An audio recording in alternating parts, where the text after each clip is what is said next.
Magandang araw mga kaibigan.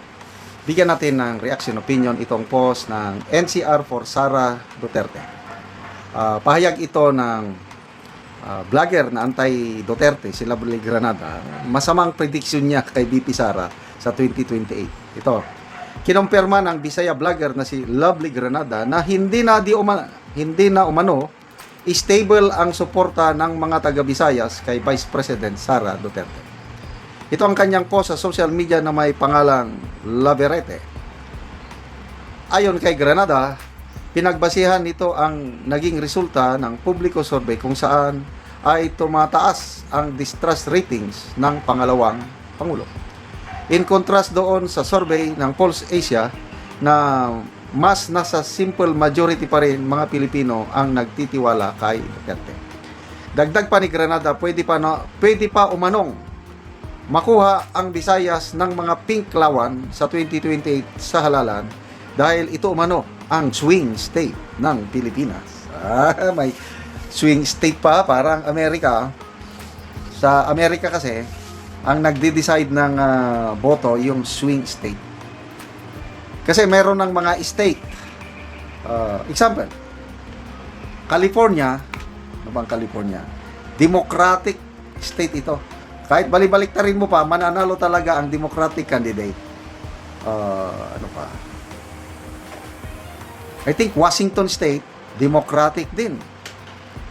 Kaya lang, mas marami, lalo na dito kay Trump, mas marami ang mga state na sure Republican. May mga mangilan-ilan lang na mga swing state. Nakalimutan ko na yung mga swing state. Yan ang binabantayan. Kasi, ang mananalo sa swing state, it's not sure kung Republican or Democratic na pabago-bago. Kaya nga swing state. Kaya itong sinasabi ni Lovely Granada na Visayas daw ang swing state. Ano ngayon? Sino ang mas paniwalaan natin? Si Lovely Granada o ang Pulse Asia Director na si Ma'am Ana Tabacunda? Sa isang interview, sinabi ni Professor Tabacunda na kahit mag-endorse pa ng kandidato si Pangulong Marcos, halos walang epekto. Hindi nila kayang talunin si VP Sara sa sa Mindanao and Visayas. Isinama ni Ma'am Tabacunda, ulitin ko, research director ng Pulse Asia, baluarte ni VP Sara ang Mindanao at Visayas. Kaya itong sinasabi ni Granada, karapatan niya yon kasi political blogger siya.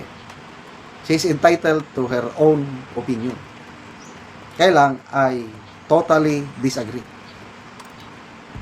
Ang Visaya, hindi naman lahat hindi katulad sa Mindanao. Halos lahat sa Mindanao, it's a Duterte country. Kasi yung Pulse Asia survey, 97% ang trust rating ni VP Sara. Ganon kataas. Si PBBM, 10% lang ang may tiwala sa kanya versus 77% na walang tiwala. Kaya negative 67% ang net trust rating ni BBM sa Mindanao. Sa Visayas, ang trust rating ni VP Sara is 67%. So, mataas pa rin.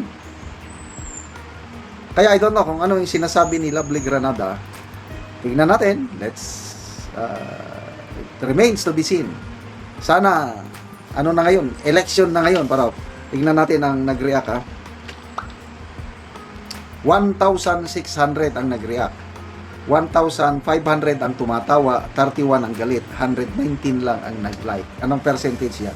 Nasa 2% lang ang naniniwala dito kay Lovely Granada. Ang 98% tinatawanan siya. Sige, magbasa tayo sa mga comments. Wendell Hamili, sinong nagsabi? Sulit, Sara kami. Taga Visayas ito. Gloria Mojica, lol, ikaw lang nagsabi niyan. Matet, mga Ruban, wow, ang galing naman, sinabi mo di wow na lang. Divina Orong, sulit, Duterte.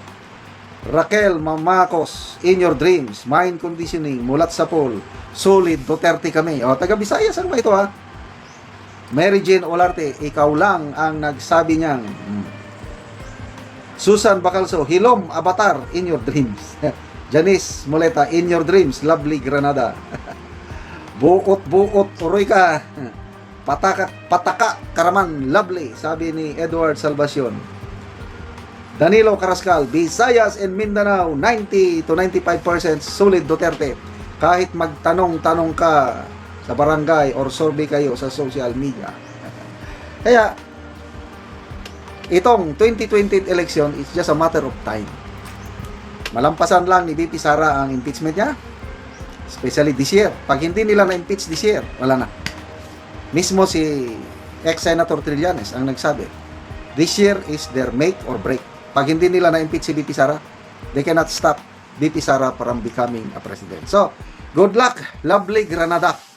But don't worry, kasi si VP Sara, hindi siya yung makitid ang pag-iisip. Sabi niya, yung mga political detractors ko, walang problema yan. Normal yan sa politika. Kaya kahit magpresidente na si VP Sara, okay lang ito si Lovely Granada. Pwede mong ituloy na batikusin ang mga Duterte. You understand? Dahil patas lumaban ng Duterte. Demokrasya tayo. Kaya wag nyong sa mga DDS na tinatakot na daw si Lovely Granada, natatakot na daw siya dahil may banta ang buhay niya. Huwag nyo lang takutin si Lovely Granada. Karapatan niya yan na hamunin ang ating VP Sara ng isang debate.